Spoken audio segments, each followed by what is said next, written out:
6:22. Happy Friday.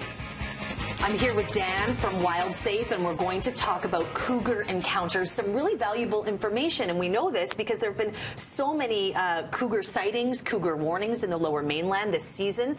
Tell us about cougars and what we need to know about the actual animal, Dan. Well, cougars are predators, so that they work on eating meat. That's what they want to go after. There's been studies even in the University of Alberta where they've tracked cougars. Like a male cougar can eat over 10,000 pounds of meat a year. Wow. There was one that actually took down 18 moose in the course of a year.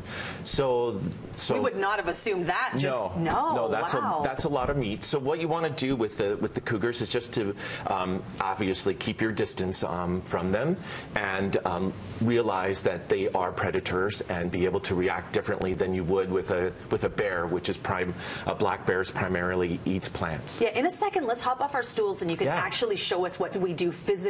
Sure. But I do want to talk about the differences between cougars and bears, because even here on BT, we talk a lot about what to do with bear encounters. So what's the primary difference? Well, with bears, what you want to do is you want to be relaxed, keep your distance from them, but be non-threatening. Where with a cougar, you want to be very threatening with them, because if they feel threatened, they will run away.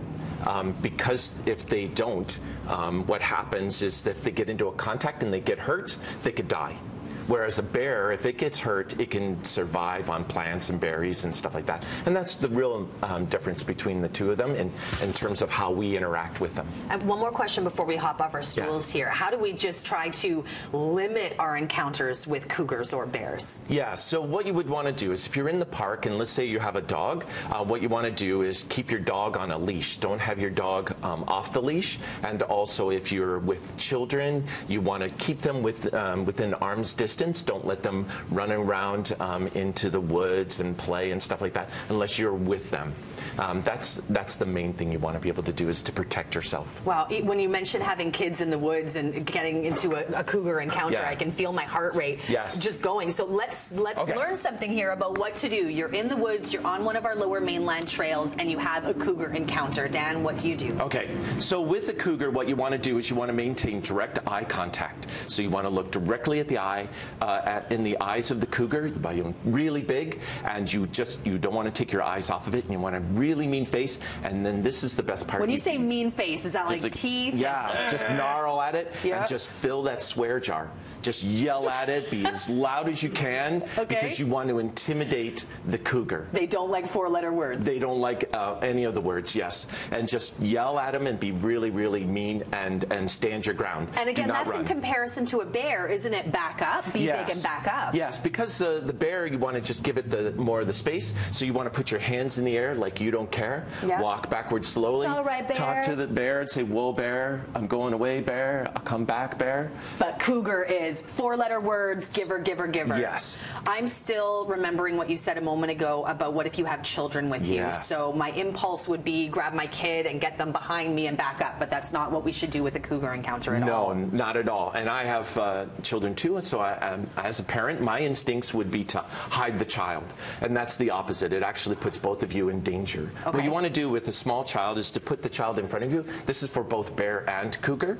So when you're walking backwards, you also, with a bear, you don't want to step on your child. But also, more importantly, with the cougar, as you're keeping that direct eye contact with them, your child can maintain that direct eye contact, and you don't have to worry about them running. Right. Because if they run and you turn, now you're both in a vulnerable position. You're prey. And one more, I saw you kind of instinctually as you backed up, you sort of went for your bear spray. It is also appropriate to use in the case of a cougar encounter. Absolutely, for both of them. So what you want to do for your bear spray is you want to have it on you at all times, not in your backpack. Because then you don't want to scramble for it if you see a cougar coming through at you or close to you. You want to pull it out, and then this is the safety cap right here. So what you want to do is hold on to it with your dominant hand, your non-dominant hand to steady it. Pull the safety back. By the way, so it's not going to spray. Yes, I should say that. Yes, it's inert. And then when you're pressing down on it, you want to build a wall. So that means you want to go from the ground up to the nose of the bear or the cougar. The reason why you want to build a wall is that you don't want to make sure that you're where the wind direction is coming from, because if you're facing this into the wind, you're going to get the bear spray. There we go. Dan, thank you so much. You're Dan welcome. from Wildsafe back again to let us know how to appropriately interact with animals, especially if it's a dangerous encounter. Stay safe and stick around. BT continues after this.